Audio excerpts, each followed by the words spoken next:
Enquête. Christophe Ondelatte. Je vais vous raconter aujourd'hui une affaire criminelle qui remonte aux années 80. L'affaire Roberto Succo. C'est une histoire qui a beaucoup troublé l'opinion à l'époque pour une raison assez inhabituelle. Le tueur était beau. Le strict opposé de l'idée qu'on se fait d'un tueur en série, comme si les assassins devaient être forcément laids. Mais ce qui a surtout marqué cette affaire, c'est son issue. Roberto Succo a tué 7 personnes. Eh bien, il n'a pas été jugé. Voici cette histoire, je l'ai écrite avec Thomas Audouard. La réalisation est signée Céline Lebras. Europe 1, Christophe Ondelatte.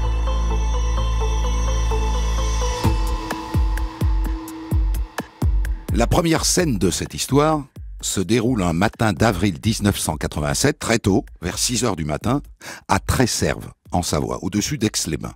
Un homme sort de chez lui, il fait encore nuit, et bizarre, devant chez lui, il y a une voiture.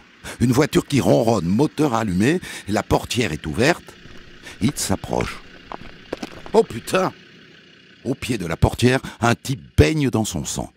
Le gars appelle tout de suite les gendarmes, et le mort est un flic, figurez-vous. Un brigadier, André Castillo. C'était 6h30 environ ce matin lorsque le brigadier de police André Castillo, motocycliste à la brigade mobile de Chambéry, a été abattu. Il sortait de son domicile pour se rendre à son travail. Un coup de feu a éclaté, le policier s'est effondré. Âgé de 38 ans, il était marié, père de 2 enfants et vivait à Tresserve, une petite commune au-dessus d'Aix-les-Bains. Actuellement, les enquêteurs sont sur place pour déterminer le mobile exact du crime. Jean Wegner, Aix-les-Bains, Europe 1. La victime partait travailler, son arme de service, un Manurin spécial police, a disparu. Il a été abattu de 2 balles de 22 longs rifles à bout portant. Mais qui a troué la peau de ce brigadier? Et pourquoi? Je vous le dis tout de suite, on est très loin d'avoir la réponse. Et ça n'est que le premier cadavre d'une très longue série. 2 jours plus tard, à 350 km de là, sur la rocade d'Aix-en-Provence, un automobiliste est témoin d'un accrochage et il voit un type sortir de sa voiture avec un sac en plastique à la main et marcher sur la bande d'arrêt d'urgence. Il ralentit, il baisse la vitre et il lui dit « Ça va? Vous avez besoin d'aide? Moi ça va. Mais toi, si tu descends pas immédiatement de ta voiture, ça va pas aller pour toi. » Le type brandit un revolver. L'automobiliste lui laisse évidemment sa voiture, l'homme s'empare du volant et il file. Les gendarmes ouvrent le coffre de la voiture abandonnée. Il est plein à craquer. Des objets, mais ça on s'en apercevra plus tard, qui ont été volés quelques heures plus tôt dans 5 villas du bord du lac d'Annecy. À quoi il ressemblait, cet homme? Vous pouvez nous le décrire? Ben, il était jeune. Il était beau, oui, très beau, avec des yeux très clairs, un regard perçant. On retrouve aussi dans la voiture une boîte de munitions 22 longs rifles. Il en manque 2. Est-ce que ce sont les balles qui ont tué le brigadier Castillo ?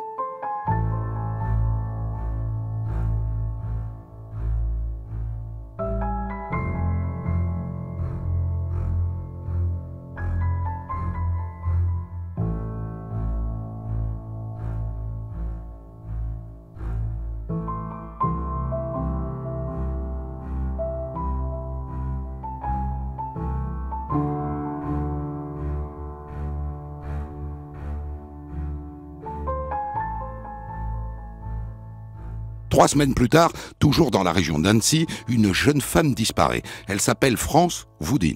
Son compagnon s'inquiète, il appelle ses beaux-parents, il fait le tour des hôpitaux, rien. Et donc il avertit les gendarmes.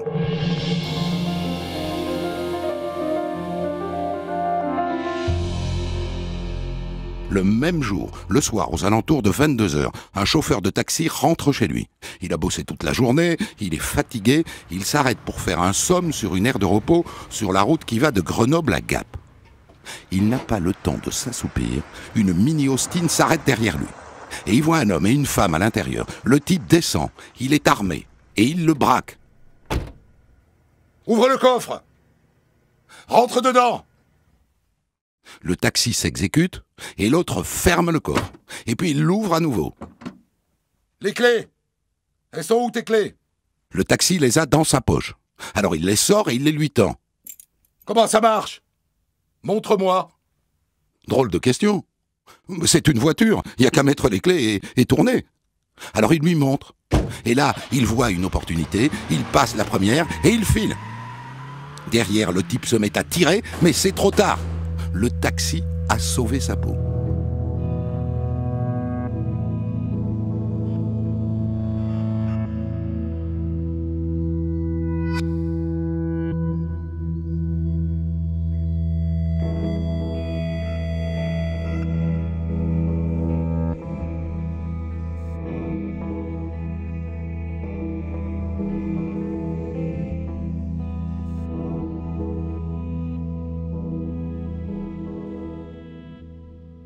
Je vous ai raconté toutes ces histoires bout à bout, mais d'abord, ça n'est que le début, il y en aura d'autres.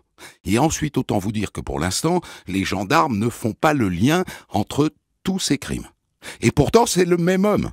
C'est le même homme qui a tué le policier Castillo, qui a cambriolé les 5 maisons d'Annecy, qui a enlevé France Woodin et qui a braqué le chauffeur de taxi de Grenoble.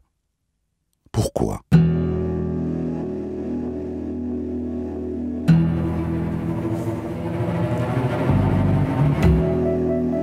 Et elle n'est pas la seule à disparaître. Voilà qu'un médecin de Sisteron dans les Alpes de Haute-Provence, Michel Astoul, 27 ans, disparaît à son tour. Et vous savez où on retrouve sa voiture ? Près de chez France Woodin.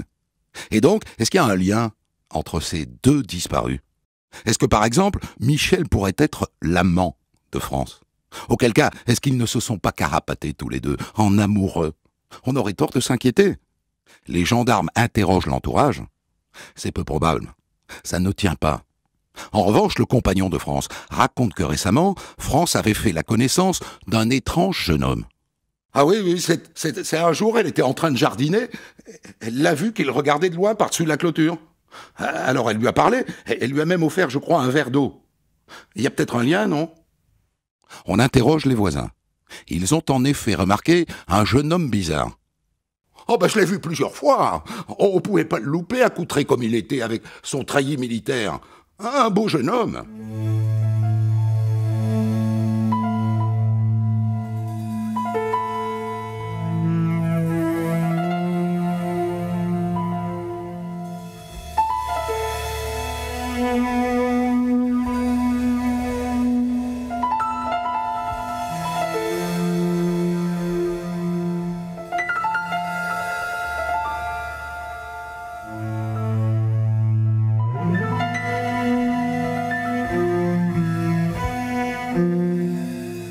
Là-dessus, on a une succession de cambriolages en Savoie.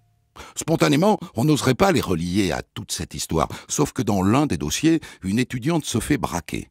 Et quand on lui demande de décrire son agresseur, elle le décrit trait pour trait comme étant l'homme au treillis, jeune, beau, les yeux clairs. C'est le même. Et c'est aussi le même qui débarque un jour arme au poing chez Madame Veillé, alors qu'elle est toute seule dans sa maison avec son fils. Le type les fait monter de force dans sa voiture, il les emmène sur une petite route de montagne. « Déshabillez-vous !»« Complètement ? » ?»« Oui. » La mère et le fils se déshabillent en tremblant, mais il les laisse là, nus comme des vers, et il s'en va. Étrange. « Vous pourriez le décrire, cet homme, madame ? » ?»« Ah oui. Un beau jeune homme, en treillis. » Le même, qui signe cette affaire sans queue ni tête.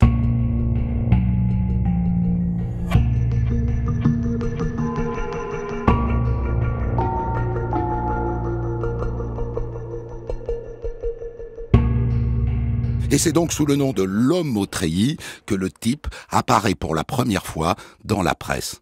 L'homme au treillis ou le ravisseur de la pleine lune. Les journalistes ont remarqué en effet que l'oiseau commettait ses forfaits dans les jours qui suivent ou qui précèdent les pleines lunes. Mais à part ça, les enquêteurs n'ont aucune idée de qui ça pourrait être et aucune piste.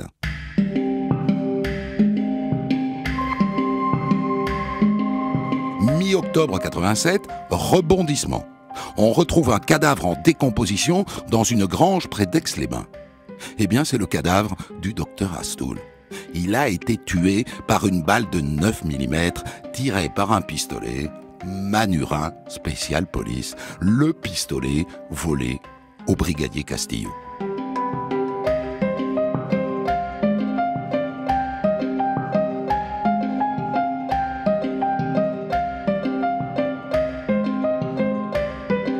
Et toujours à l'automne 1987, on retrouve le cadavre de Claudine Duchosal, 40 ans, dans les toilettes de sa résidence secondaire près du lac d'Annecy. Elle est nue, mais elle n'a pas été violée. Les balisticiens annoncent qu'elle a été tuée par un pistolet Manurin Special Police. Le même, encore le même. Et là, je m'arrête 2 secondes. Si vous mettez tous ces crimes bout à bout, le meurtre du docteur Astoul, celui de Claudine Duchosal, celui du brigadier Castillo, l'agression du chauffeur de taxi, Madame Veillé et son fils qui se déshabillent pour rien, la disparition de France Voudine et les cambriolages, où est la cohérence? Il n'y en a pas. Il n'y a pas de logique. On ne sait pas pourquoi il tue, on ne sait pas pourquoi il cambriole, pourquoi il braque, pourquoi il les fait mettre à poil. Cette enquête est déconcertante.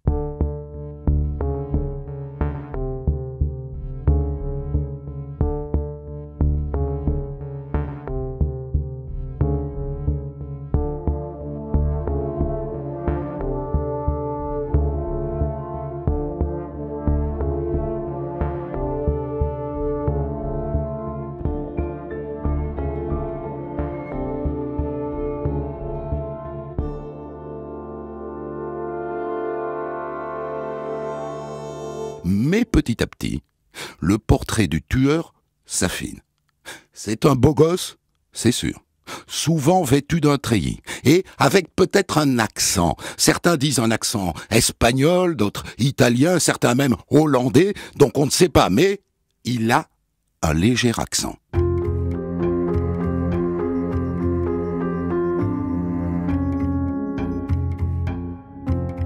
Et là, pendant 3 mois, il ne se passe plus rien, jusqu'au 26 janvier 1988. Une bagarre qui éclate dans une boîte de nuit à La Seyne-sur-Mer, qui s'appelle l'Heure Bleue. Jackie est accoudé au comptoir, 2 filles débarquent, accompagnées d'un mec. Et Jackie est un gros relou. « Eh, salut les pépés! Alors, on vous offre un verre ou on va directement dans les chiottes ?» Le copain des 2 filles le prend très mal, évidemment. Et il vient écraser sa cigarette dans l'œil de Jackie. « Suis-moi, on va s'expliquer sur le parking. » Sauf que quand ils arrivent dehors, le type sort un flingue et il tire sur Jackie, qui prend une balle dans la colonne et finira en fauteuil roulant. Et le mec se barre avec les 2 filles. Sauf que les 2 filles, tout le monde les connaît. Ah ben vous les trouverez au bar de l'Enfer, hein. Elles y travaillent toutes les 2, ce sont des sœurs. Le bar de l'Enfer est un établissement du quartier du Petit Chicago, à Toulon. Les flics apprennent que les 2 sœurs habitent juste à côté, dans un hôtel. Alors ils y vont. L'un des flics reste en bas, l'autre monte dans la chambre numéro 7, et il tombe sur l'une des sœurs, et il commence à l'interroger. « C'était qui ce type qui était avec vous, à l'Heure Bleue ?» Et il ne voit pas arriver dans son dos un beau jeune homme avec un regard clair qui met sa main à la ceinture. Le flic se jette sur lui, le type lui tire une balle dans la rate et une deuxième dans l'épaule. S'ensuit une course-poursuite dans les couloirs de l'hôtel, l'autre flic soudain trébuche, le jeune homme lui prend son arme de service et il l'abat de 3 balles. Et après, il disparaît dans les rues de Toulon. À partir de maintenant, c'est plus les gentils flics qu'il va avoir sur le dos. C'est l'anti-gang. La chasse à l'homme s'intensifie sur toute la Côte d'Azur. La photographie du tueur présumé des policiers de Toulon a largement été diffusée, mais son identité n'a pas encore été formellement établie. Les enquêteurs pensent qu'il pourrait s'agir d'un truand suisse-allemand déjà recherché dans son pays. Cet homme a réussi à quitter Toulon après avoir abattu hier 2 inspecteurs dans les vieux quartiers de la ville. Eh oui, c'est la nouveauté. Il y a une photo. Et cette photo, voilà d'où elle vient. Les 2 sœurs qui l'accompagnaient à l'Heure Bleue ont été interrogées. « Vous êtes proche de l'homme qui a tiré sur les policiers dans votre hôtel ?» « Ben oui et non, on le connaissait depuis 2 jours, mais bon, ma sœur a passé la nuit dernière avec lui. » « Et vous connaissez son nom? Vous savez où il habite? » « Mais il s'appelle André. Il habite au 42 rue Nicolas Laugier, ici à Toulon.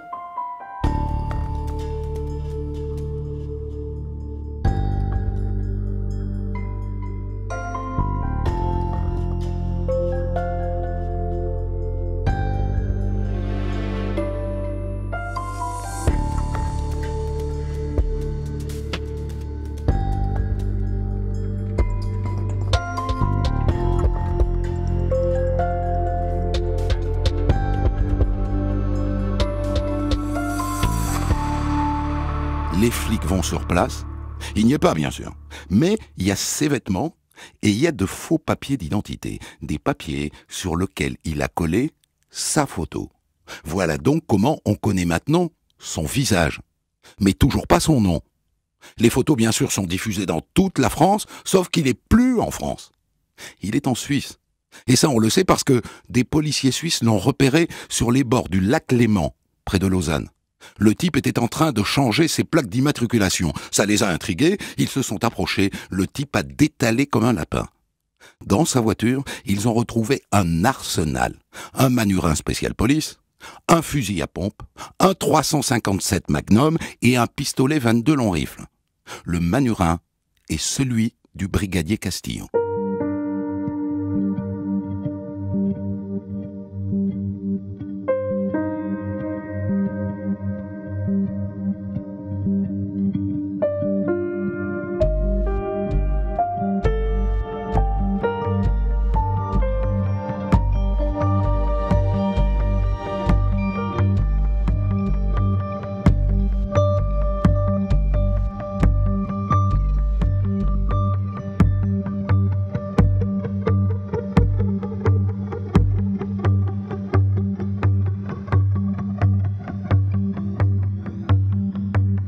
Donc il est en Suisse, et il ne tarde pas à se manifester. À Lutry, sur les bords du lac Léman, une femme sort de la pharmacie, un passant l'interpelle. « Madame ! Madame !» Elle se retourne, le type entrouvre sa veste pour lui montrer qu'il est armé. « Je vais pas vous faire de mal, mais vous allez m'emmener à Yverdon-les-Bains. » Elle n'a pas le choix, alors elle accepte. Elle va à sa voiture, elle met le contact, et là, le type l'embrasse sur la joue pour la remercier. Incroyable. Et après, il lui explique qu'il a peur de croiser la police, et donc pour le rassurer, elle lui propose un itinéraire bis. Et chemin faisant, ils se mettent à parler. « Mon arme là, avec ça je peux tuer quelqu'un. Hein. »« Ah bon ? Moi j'y connais rien en armes. Vous avez un sacré sang-froid en tout cas. » Cette femme ne réalise pas à quel point son passager est dangereux. Même s'il lui dit des choses étranges. « Je suis rien, moi. Je suis un mort. » À ce moment-là, une voiture de police apparaît dans le rétroviseur. Et quelques kilomètres plus loin, un barrage de police. Ils sont coincés. « Laissez-nous passer ou je la tue. Et puis donnez-moi vos armes. Sinon je la tue aussi. » Un policier remet son arme, la voiture repart. Sauf que maintenant, derrière, il y a 12 voitures de police. Et le type se met à leur tirer dessus. Et la conductrice, qui a compris que ça va mal finir, détache sa ceinture, elle ouvre la portière et elle se jette à l'extérieur. La voiture finit dans le fossé et le type se barre en courant. Il n'a pas du tout été agressif. Il m'a parlé, il m'a dit qu'il avait tué des policiers en France, qu'il était recherché partout par la police française, qu'il fallait qu'il s'en aille, qu'il s'enfuit, et qu'il n'avait pas peur de tuer. Si quelqu'un l'empêchait de passer, il tuait, mais qu'il voulait s'enfuir. Et là, les Suisses réalisent que l'oiseau est recherché par la police française. Un peu plus tard d'ailleurs, il fait à nouveau parler de lui à la gare de Berne. Il y a un échange de coups de feu avec des policiers, et une fois de plus, il parvient à s'enfuir. Et il refait parler de lui dans la soirée, toujours près de Berne. Béatrice est chez elle, elle attend des amis pour dîner, il la braque et il ligote les amis un par un, au fur et à mesure qu'ils débarquent. Et lui, il s'installe tranquillement devant la télé et il va se servir dans le frigo. Toute la nuit, les recherches se sont poursuivies dans la forêt de Valenzy, mais ce matin, le tueur du policier de Toulon n'a toujours pas été arrêté. Une fois de plus, la chance et surtout la haine lui ont permis de s'arracher des griffes des forces de l'ordre. Je vous l'ai dit, la photo du tueur a été largement diffusée, y compris dans les journaux. Eh bien, à Aix-les-Bains, une femme le reconnaît. L'homme recherché qui est en photo dans les journaux, c'est mon petit ami. Je l'ai fréquenté tous les week-ends pendant plusieurs mois. Cette femme s'appelle Sabrina. Vous comprenez, Sabrina? Il va falloir nous dire tout ce qu'il vous a dit. Le moindre détail peut compter, même une plaisanterie qu'il vous aurait faite. Un jour, il m'a dit quelque chose de grave. Je l'ai cru sur le moment. C'était comme s'il me faisait une confidence. Sauf qu'après, il m'a dit que c'était une plaisanterie. Qu'est-ce qu'il vous a dit ce jour-là? Il m'a dit qu'il était italien de la région de Venise et qu'il avait tué ses 2 parents, dont son père qui était policier. Sabrina connaît aussi avec certitude sa date de naissance. Ah ben il est né le 3 avril 62, ça je le sais. Je lui souhaitais toujours son anniversaire. Les policiers demandent immédiatement à leurs homologues italiens un accès à leurs fichiers. Et ils identifient un homme, né le 3 avril 1962 à Mestre, près de Venise, qui s'appelle Roberto Succo. Le tueur fou de Toulon a été formellement identifié par les policiers marseillais et leurs collègues italiens grâce aux photos et aux empreintes digitales. Il s'agit bien de Roberto Succo, un homme de 26 ans, un malade mental originaire de Venise. En 1981, après avoir assassiné son père et sa mère, il avait été placé dans un hôpital psychiatrique dont il s'est évadé en 1986. Eh oui, Roberto Succo a tué ses parents, mais il n'est pas allé en prison. Il n'a pas été jugé. Il a été reconnu pénalement irresponsable. C'est un malade psychiatrique. Il a passé 5 ans à l'asile, et puis un jour il s'est enfui. C'était il y a 2 ans. On l'a cherché, mais en vérité pas vraiment.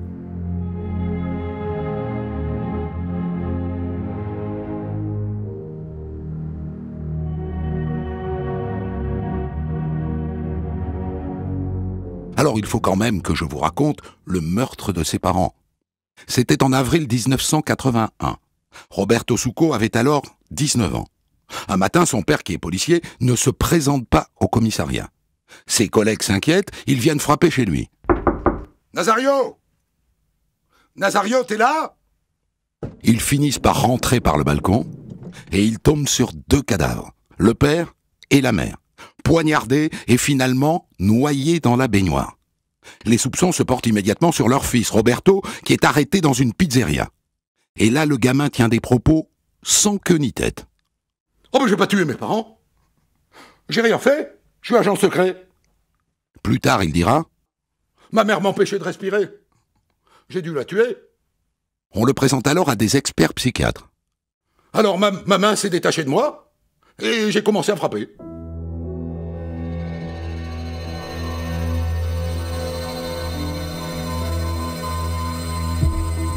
Cette dissociation, ma main s'est échappée de moi, est très caractéristique des grands malades mentaux. Roberto Succo est schizophrène. Et donc, 1 mois plus tard, il est déclaré irresponsable du meurtre de ses parents. Il n'ira pas en prison, il sera enfermé d'office à l'hôpital psychiatrique Reggio nell'Emilia à Trieste. Au début, on lui administre des antipsychotiques très puissants. Il est assommé, mais comme il est intelligent et plein de bonne volonté, petit à petit, il obtient qu'on allège son traitement. Et finalement, on ne lui donne plus que du Valium pour calmer son angoisse. C'est tout. Un jour, il demande à passer sa maturita, l'équivalent du bac en Italie. Pourquoi pas? 4 ans plus tard, il décroche sa maturita. Ensuite, il demande à faire des études de géologie à l'université de Parme. Eh bien, on lui aménage des sorties. Et un jour, il rentre pas. On le cherche mollement, pas longtemps. Le jeune Roberto s'installe en France et il se lance dans sa cavale meurtrière.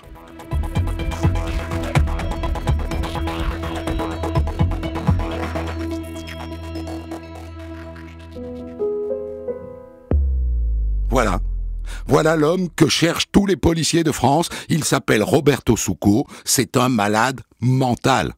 Et il faut le retrouver très vite. Et ça ne traîne pas. Il est arrêté le 28 février 88 dans la banlieue de Trévise.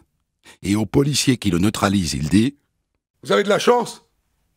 Si j'avais eu mon arme sur moi, je vous aurais tous tués. » En toute logique, Roberto Succo était malade mental. Il l'est toujours.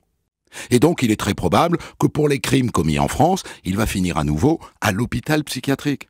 Un schizophrène reste un schizophrène à vie. Mais le commissaire Dippo Silvestri décide de l'interroger quand même.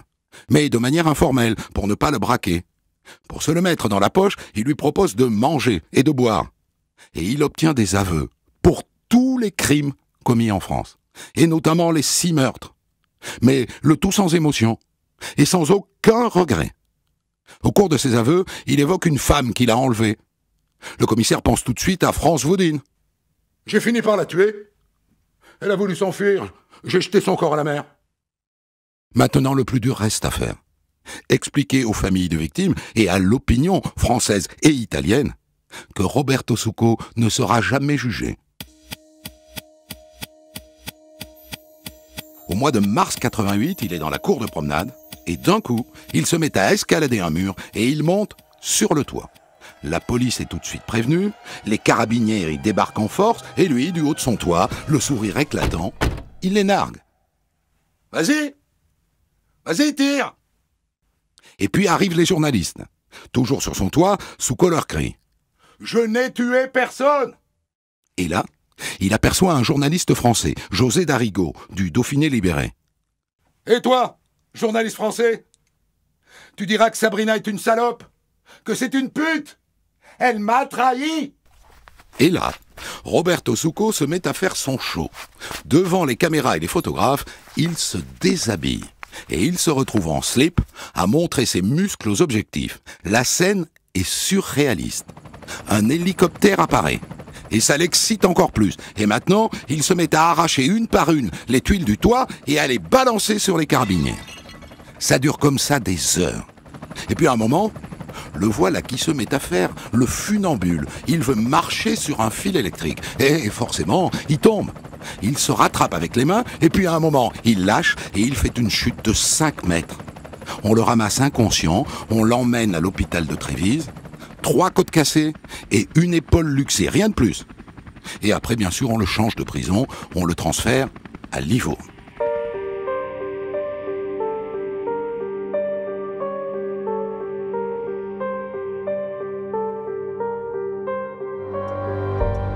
La justice française demande son extradition. Après tout, c'est là qu'il a commis la plupart de ses crimes.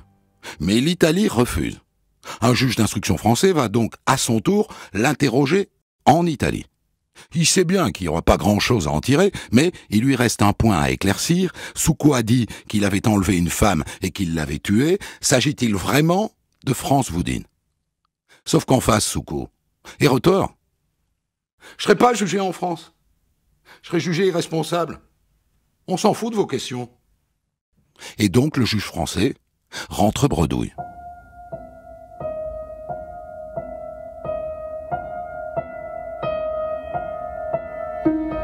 Et le 9 mai 1988, en toute logique, les experts psychiatres italiens le déclarent à nouveau irresponsable. Roberto Succo souffre de schizophrénie paranoïde et d'éboïdophrénie. C'est une maladie psychiatrique. Ça n'a pas changé, ça ne changera pas. On ne se soigne pas de cette maladie. Et donc, retour à l'asile. Le même, celui dont il s'était évadé. L'asile de Reggio nell'Emilia. Mais pas pour longtemps. Le 23 mai 1988, on le retrouve mort, dans sa chambre. Il s'est suicidé, il s'est asphyxié avec un sac plastique et une bonbonne de gaz. Il est enterré quelques jours plus tard dans le cimetière de Mestre.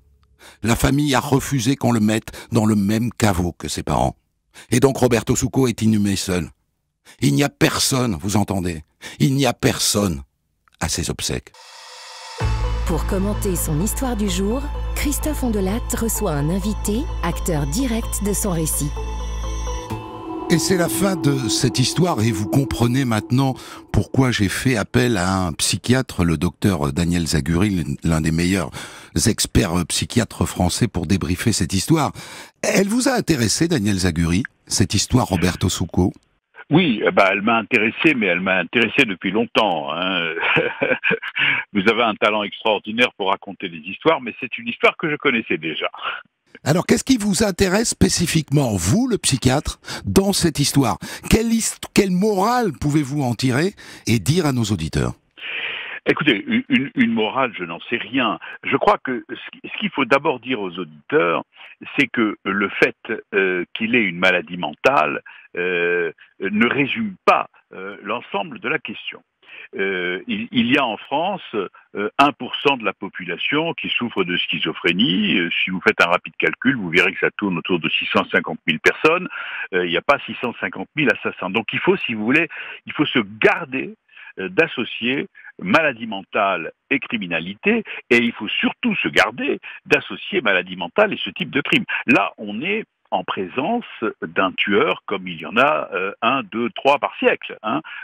Et d'ailleurs, la maladie mentale ne résume pas la question. Vous avez dit à un moment donné que les psychiatres italiens avaient évoqué le diagnostic d'éboïdophrénie. Qu'est-ce que c'est que ça? Ça veut dire quoi? Ouais, expliquez-nous.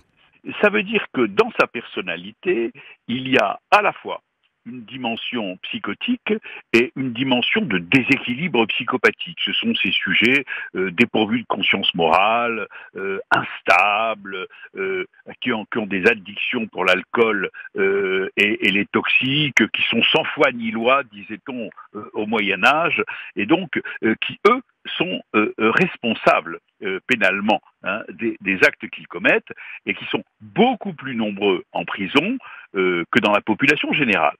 Donc, si vous voulez, il y a une intrication chez lui entre une dimension psychotique et une dimension psychopathique. Alors, je ne voudrais pas qu'il y ait d'ambiguïté. Moi, j'ai lu... Je résume bien si je dis que c'est à la fois un malade mental et un tordu.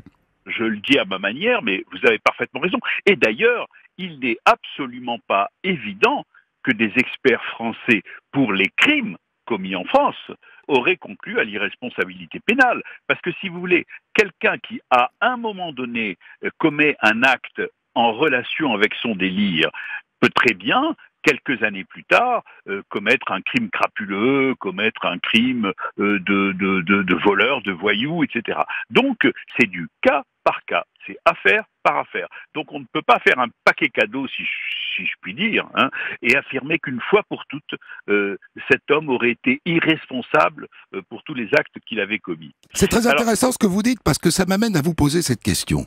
Il y a quelque chose dans cette histoire qui est troublant. Il tue son père qui est policier. Et quand il arrive en France, la première personne qu'il tue, c'est un policier. Et un peu plus tard dans l'histoire, il tue à nouveau à Toulon le policier Morandin. Est-ce que ça veut dire, mais ça, c'est ce que suggère la psychanalyse, que ce garçon continue de tuer son père? Est-ce qu'on peut trouver une logique là-dedans? Et est-ce que chez les schizophrènes, on peut aller sur ce terrain-là? Écoutez, c'est une question que je me suis évidemment posée, mais si vous voulez, il faut faire retour sur le début de l'histoire. Le début de l'histoire, il a 17 ans. Il tue son père et sa mère. C'est ce qu'on appelle un double parricide. C'est rarissime. Il y en a en France, si vous voulez, 2 à 3 par an. Double parricide, c'est extrêmement rare. Vous tuez, si je puis dire, l'origine, ceux qui vous ont fait. Vous tuez ceux qui vous ont précédé. En quelque sorte, c'était un petit peu le sens de mon article, vous vous auto-engendrez, vous naissez de vous-même. Et donc, c'est extrêmement rare, c'est quasiment toujours délirant. Et dans le cas de Roberto Succo, j'avais lu ce qu'avaient noté les experts italiens. Je dirais qu'il n'y a pas photo. Là-dessus, il faut pas tout mélanger. Un expert français aurait conclu aussi à l'irresponsabilité pénale. On est devant un crime, un double crime qui est d'abord atroce dans la façon dont il a été commis, qui présente toutes les caractéristiques du parricide et du matricide, et qui, de surcroît, a associé les deux. Donc, la façon dont il rapporte le délire qui a accompagné le meurtre de sa mère puis de son père est absolument caractéristique des doubles parricides schizophréniques. Mais donc alors, là, quand il tue les 2 autres policiers quelques années plus tard, est-ce qu'il continue de tuer son père au sens de la psychanalyse? On peut poser la question. Ce qui est vrai, c'est que dans la dimension psychopathique, dans la dimension du déséquilibre, il y a une notion centrale qui est celle de défi, du défi à la loi, du défi à l'autorité, et le fait qu'il ait tué des policiers, effectivement, nous invite à, au moins à titre d'hypothèse, nous invite à poser la question. Bonne pédagogie, Daniel Zaguri. Qu'est-ce que c'est que la schizophrénie? Parce que, comme c'est un terme qui est souvent galvaudé, employé dans le langage commun, on ne sait plus vraiment de quoi il s'agit. D'où est-ce que ça vient? Est-ce que c'est un problème génétique? Est-ce que c'est en quelque sorte une malfaçon? Un problème de logiciel? Alors, si vous le voulez bien, on va rester pragmatique. La schizophrénie, c'est une maladie mentale, d'expression d'ailleurs très diversifiée. Vous avez noté que à propos de Roberto Succo, on a tantôt parlé de schizophrénie paranoïde, c'est-à-dire d'une forme productive, d'une forme délirante, tantôt parlé d'éboïdophrénie, qui est une forme beaucoup plus rare et qui résulte de l'intrication entre une schizophrénie productive et des troubles sévères de la personnalité du type de déséquilibre. Donc, les schizophrénies ont des expressions tout à fait diversifiées. Ils touchent 1% de la population et évidemment n'ont pas tous pour expression la violence, voire le crime. Ça vient d'où? C'est génétique? C'est héréditaire? C'est un problème de programmation logicielle?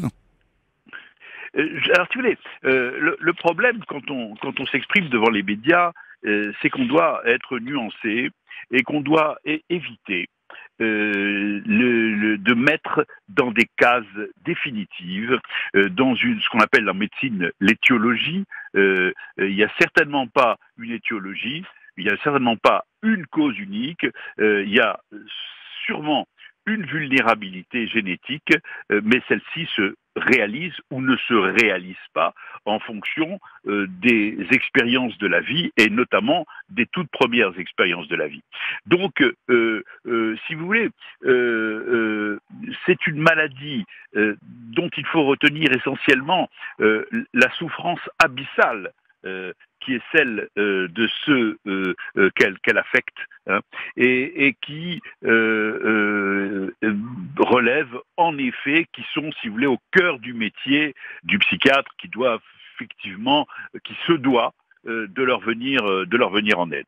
Le sens commun retient que le schizo, l'expression qu'on emploie au quotidien, serait quelqu'un qui aurait deux personnalités. Il y a cette idée de dualité dans le sens commun. Et j'ai dit tout à l'heure que ce qui avait marqué les experts psychiatres italiens, c'est cette phrase « Ma main s'est détachée de moi et j'ai commencé à frapper ».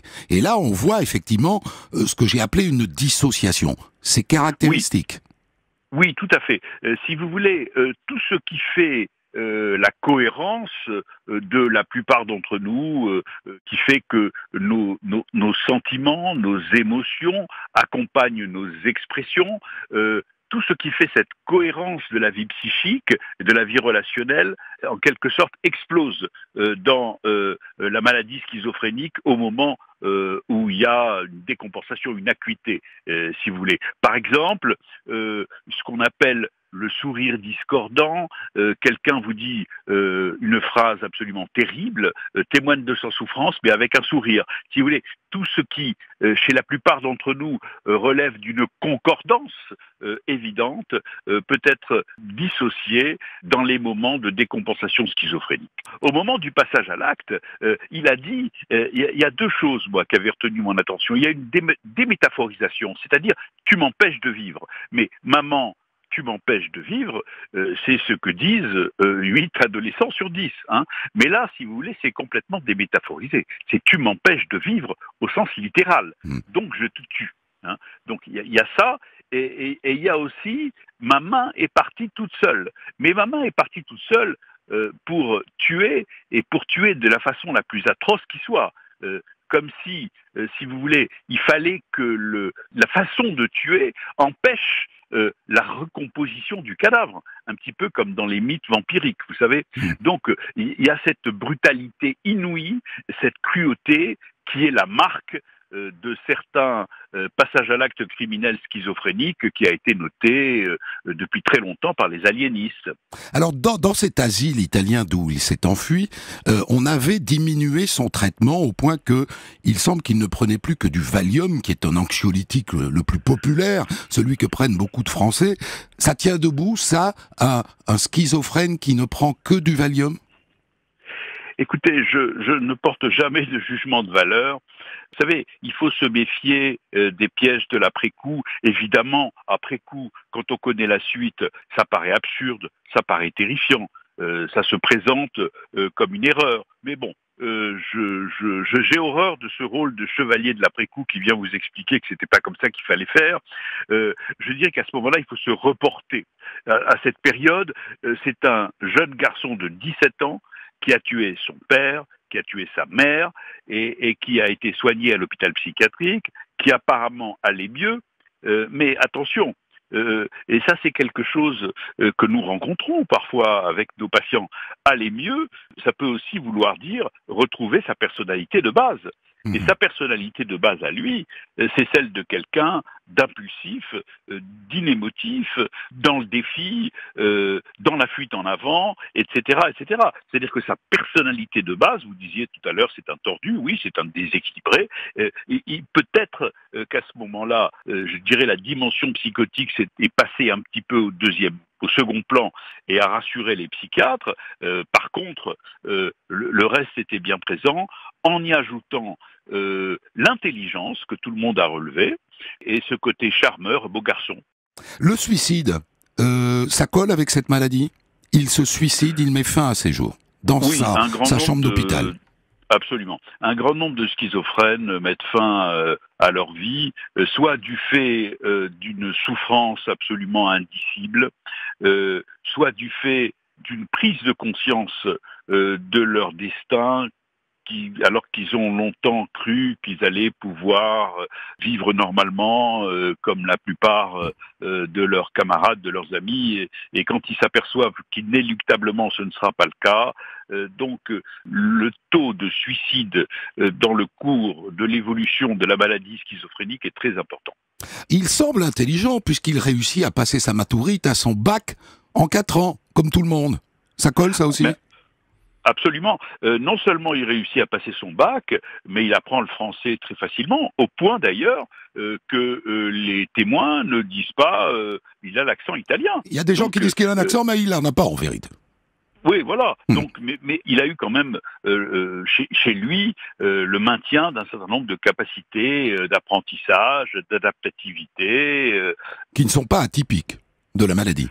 Alors, c'est là, si vous voulez, qu'il faut toujours éviter le piège de dire les schizophrènes, un schizophrène, tous les schizophrènes sont comme ci ou comme ça. Non, il y a des schizophrènes qui sont très intelligents, de grande culture, de niveau supérieur, et d'autres qui ne le sont pas. Il y a une très très grande diversité des personnalités, des capacités et des aptitudes au sein même de ceux qui souffrent de cette maladie.